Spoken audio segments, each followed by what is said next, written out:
Hello friends, welcome to the channel banking Bandhu. दोस्तों, हम हमारे चैनल पे बैंकिंग से रिलेटेड हर तरह की वीडियो कवर करते हैं, चाहे वो लोन प्रोडक्ट्स हो, कोई स्कीम हो, गवर्नमेंट स्कीम हो। आज हम अपनी वीडियो में आपके साथ डिस्कस करने वाले हैं प्रमोशन के लिए आपको कैसे प्रिपेयर रहना होता है और किस तरह के क्वेश्चंस आपसे पूछे जाते हैं, किस तरह के आंसर्स आपको देने हैं। सब कुछ इस वीडियो में आपके साथ हम कवर करेंगे। दोस्तों, वीडियो शुरू करने से पहले जल्दी से चैनल को सब्सक्राइब कर दीजिए। बैंकिंग बंधु चैनल का नाम है, चैनल को सब्सक्राइब कर दीजिए। हम आपके लिए ऐसी ही वीडियोस रोज अपने चैनल पर लेके आते हैं जो आपको आर्थिक फायदा देंगी, फाइनेंशियल डिसीजन लेने में आपकी मदद करेंगी। तो जल्दी से चैनल को सब्सक्राइब कर दीजिए। जैसे कि आपको हमने बताया कि आज आपके साथ हम डिस्कस करेंगे कि कैसे इंटरव्यू जो होता है, सपोज स्केल 1 से स्केल 2 या स्केल 2 से स्केल 3, किसी भी तरह का इंटरव्यू हो, कैसे क्वेश्चंस आपसे पूछे जाएंगे, किस तरह के आंसर्स आपको देने हैं, किस तरह के आंसर्स सामने जो आपका एग्जामिनर बैठा है, इंटरव्यूअर बैठा है, वो कैसे आंसर्स आपसे एक्सपेक्ट कर रहा है। सब कुछ इस वीडियो में डिस्कस करेंगे। वीडियो को ध्यान से देखें, देखने के साथ साथ इसे ध्यान से सुने। बहुत सारे ऐसे पॉइंट्स हैं जो हम आपको बोलकर समझाएंगे। शुरू करते हैं आज की वीडियो। पहला क्वेश्चन, आपसे सबसे पहले क्या पूछा जा सकता है कि आपकी करंट पोस्टिंग या जो लास्ट पोस्टिंग थी वो कैसी थी, उसके बारे में कुछ बताइए। आपसे कोई भी टेक्निकल क्वेश्चंस नहीं पूछे जाएंगे क्योंकि आप ऑलरेडी रिटन एग्जामिनेशन क्लियर करके आए हैं।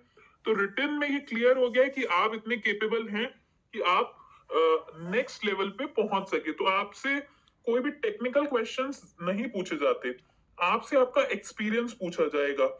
तो आपको क्या करना है, आपको कुछ कुछ बातें अपनी लिंक करनी है। यहाँ पे लिंक कैसे करेंगे? पास पोस्टिंग जो है आपकी, पास पोस्टिंग जो भी आपकी पास ब्रांच थी, सबसे पहले वहां से आप शुरू करेंगे। आपका क्या रोल था उस ब्रांच में, आप किस पोस्ट पे थे, आपका टेन्योर कितना था, कितने साल के लिए या कितने महीनों के लिए आप उस ब्रांच में थे।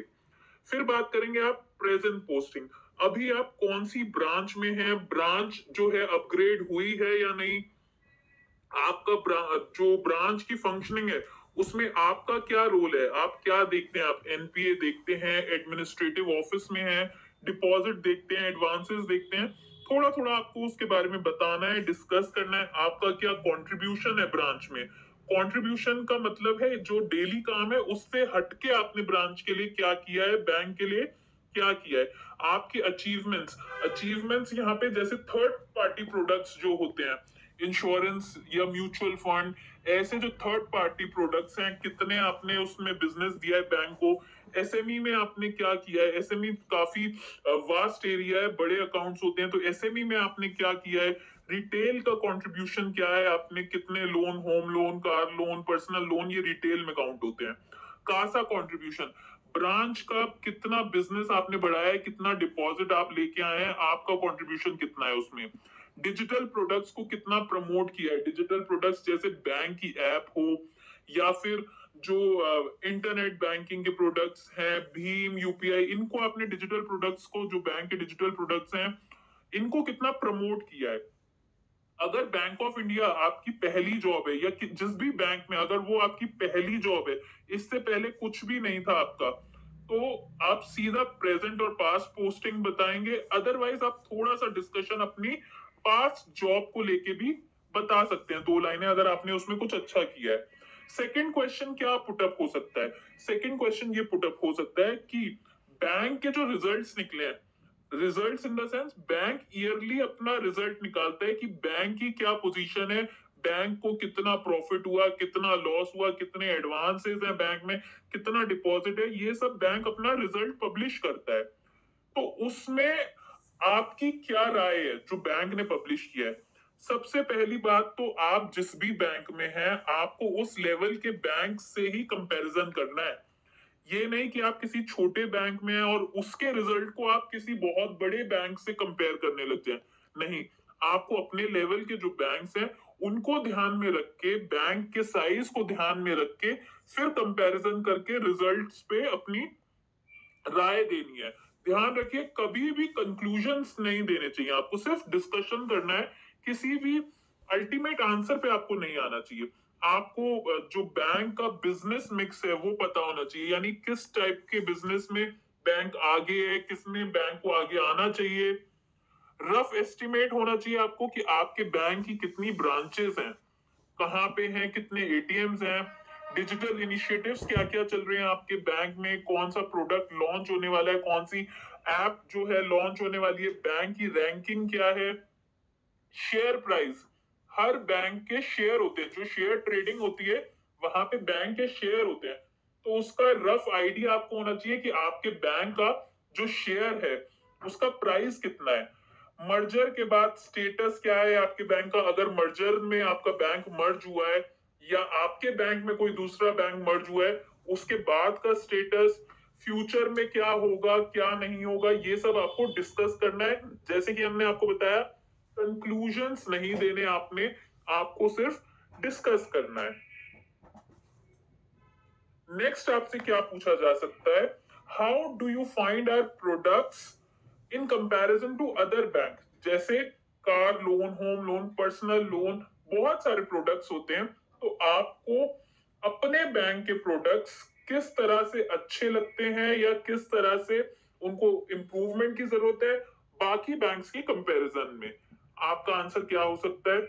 सबसे पहले तो आप जिस बैंक में हैं आपको उसके बारे में सब कुछ पता होना चाहिए। सब कुछ, जैसे जितने आपको हम प्रोडक्ट्स बता रहे हैं जो कॉमन प्रोडक्ट्स हैं, एटलीस्ट उनके rate of interest, processing charge, features, ये सब आपको पता होना चाहिए। अगर बिजनेस सोर्सिंग एजेंट के थ्रू आपको लोन मिल रहा है, बीएसए जिसे कहते हैं, उसके थ्रू अगर मिल रहा है तो उसको कितनी कमीशन देनी होती है, मार्केट में आपके प्रोडक्ट्स का क्या फीडबैक है, आपका प्रोडक्ट अच्छा परफॉर्म कर रहा है या उसमें और किसी इंप्रूवमेंट की जरूरत है।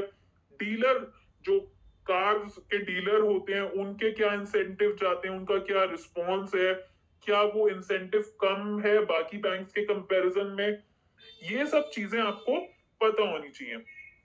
जो बिजनेस सोर्सिंग एजेंट है वो काफी मेजर रोल प्ले करते हैं, क्योंकि मैक्सिमम लोन, जो मेजोरिटी लोन्स है वो बीएसए के थ्रू आती है। तो उनका क्या रिस्पॉन्स है, ये सब आपको डिस्कस करना है। याद रखिएगा, नोट नीचे हमने लिखा हुआ है, आपको कुछ भी नेगेटिव नहीं बोलना अपने बैंक के बारे में, कोई भी नेगेटिव कमेंट नहीं देनी, आपको सिर्फ डिस्कस करना है, अपना एक्सपीरियंस बताना है। कोई सजेशंस इंप्रूवमेंट के लिए अगर आप देना चाहते हैं तो वो आप दे सकते हैं। नेक्स्ट क्वेश्चन क्या आपसे पूछा जा सकता है कि आपको जो सीनियर कलीग्स हैं आपके, जो जल्दी रिटायर होने वाले हैं, उनके साथ काम करके कैसा लगा। इस क्वेश्चन से सामने वाला यानी जो इंटरव्यूअर है वो क्या जज करना चाहता है कि आप अपने से बड़ों की कितनी इज्जत करते हैं, आपका उनकी तरफ एटीट्यूड क्या है, अपने सीनियर्स के प्रति आपका एटीट्यूड क्या है, जो आपसे 25-30 साल एक्सपीरियंस में आगे हैं। तो बैंक, जो सामने वाला एग्जामिनर या इंटरव्यूअर है, ये चेक कर रहा है कि आप पॉजिटिव हैं, नेगेटिव हैं, रिस्पेक्ट देते हैं या नहीं है अपने सीनियर्स को।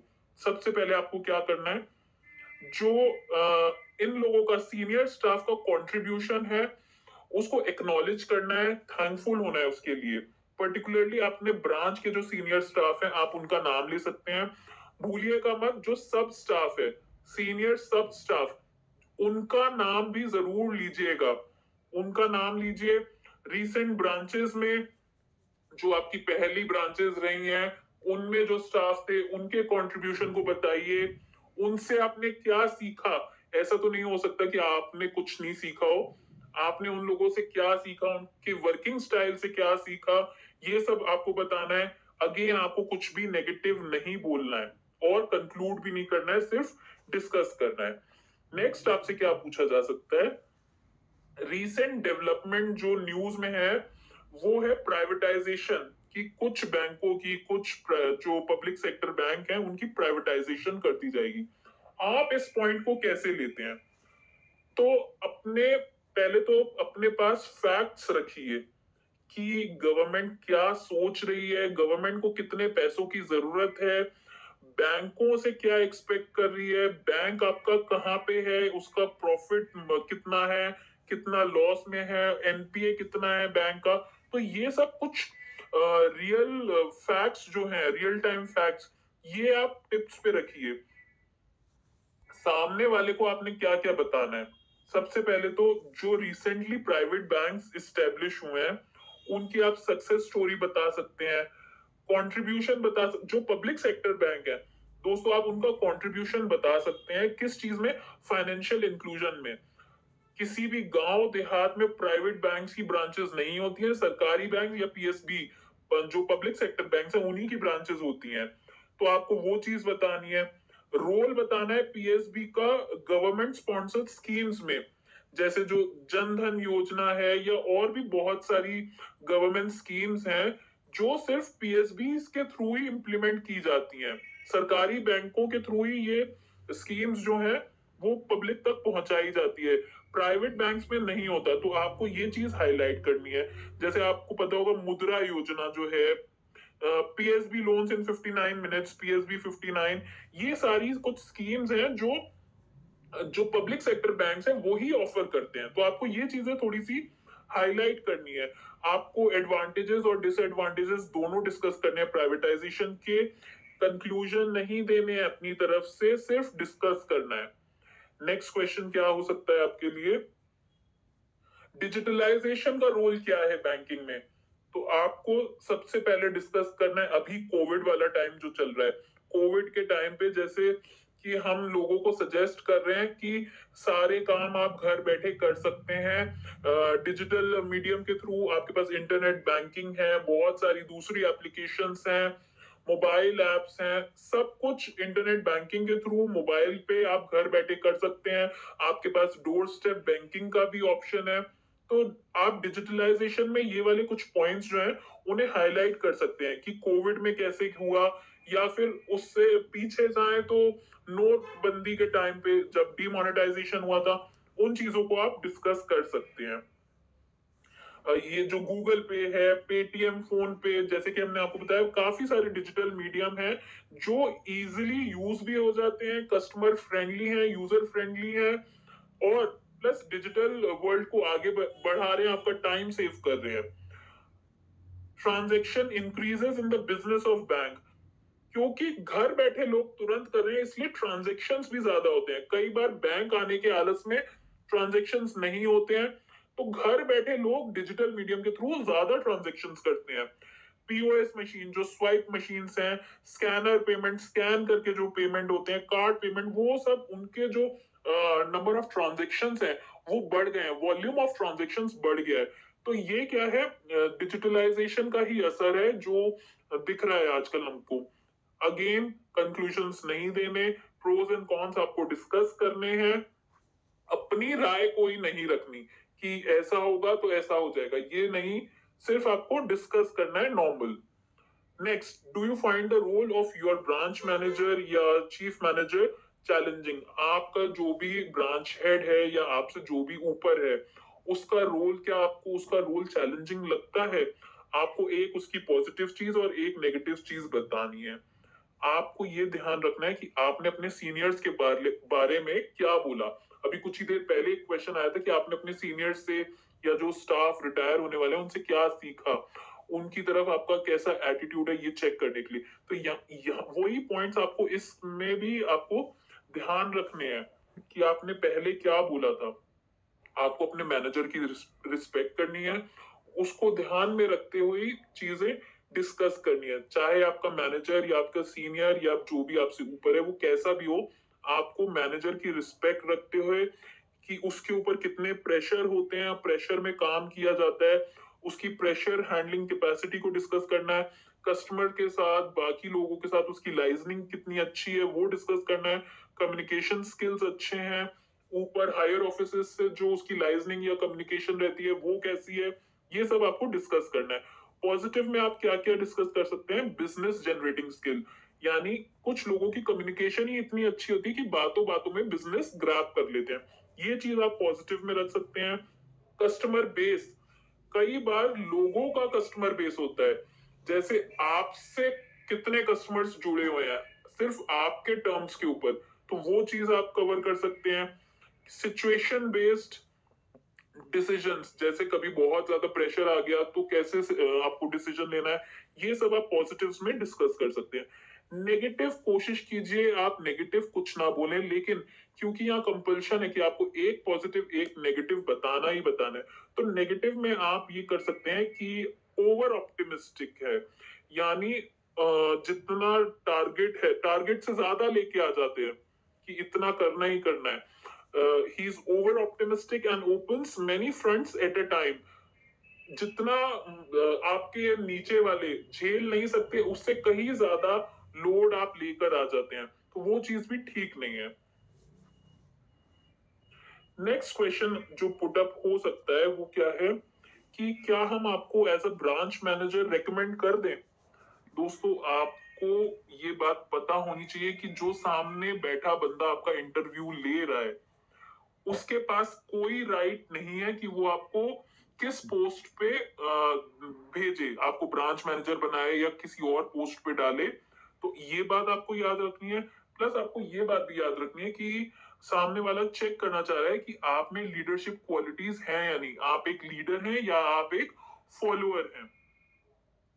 तो जैसे कि हमने आपको बताया कि पहली बात आपको याद रखनी है, जो आपने अपने ब्रांच मैनेजर या अपने सीनियर के बारे में पॉजिटिव्स और नेगेटिव्स बताए पिछले क्वेश्चन में, वो चीज आपको याद रखनी है। दूसरा, confident and stick to your true self, जैसे आप हैं वैसे ही दिखाएं।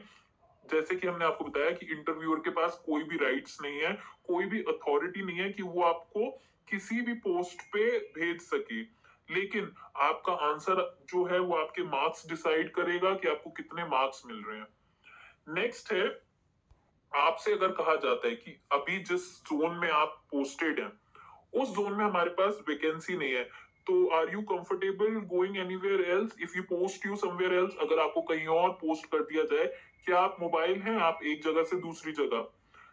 फिर से आपको बता दें कि जो सामने बैठा है इंटरव्यूअर, उसके पास कोई अथॉरिटी नहीं है कि वो डिसाइड करे आपकी पोस्टिंग कहाँ होनी चाहिए, लेकिन उसको आपका रिएक्शन देखना है कि आप कैसे रिएक्ट करते हैं। तो इसका आंसर आप कैसे दे सकते हैं, आपको नेशनल ट्रांसफर पॉलिसी याद रखनी है। जब आप बैंक में भर्ती होते हैं तो आपको ये बताया जाता है कि आपको कहीं पे भी ट्रांसफर किया जाएगा इंडिया में, कितने कितने ड्यूरेशन में, ये अलग अलग बैंक के अलग अलग रूल्स होते हैं। तो आपको नेशनल ट्रांसफर पॉलिसी अपने दिमाग में रखनी है, रियलिस्टिक रहना है और बैंक के ऊपर छोड़ देना है कि जैसा बैंक चाहेगा, जैसे बैंक की जरूरत होगी। अपना टेन्योर मेंशन कर दीजिए करंट जोन में कि इतना टाइम हुआ है या कितने टाइम से आप उस जोन में हैं। दूसरा, आपको ये नहीं भूलना कि बैंक आपको अननेसेसरली डिस्टर्ब नहीं करेगा। तो कॉन्फिडेंट रहिए, काम रहिए, और ये आंसर आपको देना है कि हम ये बैंक के ऊपर छोड़ते हैं कि बैंक हमको अपनी जरूरत के अकॉर्डिंग जहां भेजेगा हम कंफर्टेबल हैं। Next question, how are you better than other colleagues. आप बाकी कलीग से बेटर क्यों हैं, हम आपको क्यों सिलेक्ट करें या हम आपको प्रमोशन क्यों दें। तो इसका आंसर कैसे हो सकता है। दोस्तों, जो सामने बंदा बैठा है उसके पास आपकी सारी डिटेल है, सारी एचआरएमएस से उसके पास है कि आपकी कब कौन सी पोस्टिंग थी, कौन सा ट्रांसफर था, आपके ऊपर कोई डिसिप्लिनरी एक्शन तो नहीं चल रहा, कोई रिवॉर्ड मिल रहा हो, सब कुछ उसके पास सामने है। तो कुछ भी नेगेटिव अपने कलीग के बारे में मत बोलिएगा। जो भी आपके साथ काम कर रहे हैं उनके बारे में आपको कुछ भी नेगेटिव नहीं बोलना। आप अपनी स्ट्रेंथ्स बता सकते हैं, अपनी लीडरशिप क्वालिटी बता सकते हैं, ओवर कॉन्फिडेंट नहीं, ऐसे कोई अनरियलिस्टिक चीज नहीं बोलनी है आपको। आराम से कामली आपको अपने बारे में बताना है। आपकी बॉडी लैंग्वेज जो है वो आपके बारे में ज्यादा बोलती है, तो बॉडी लैंग्वेज को सिंक में रखिए। जो आप बोल रहे हैं और जो आपकी बॉडी लैंग्वेज है वो सिंक में होनी चाहिए।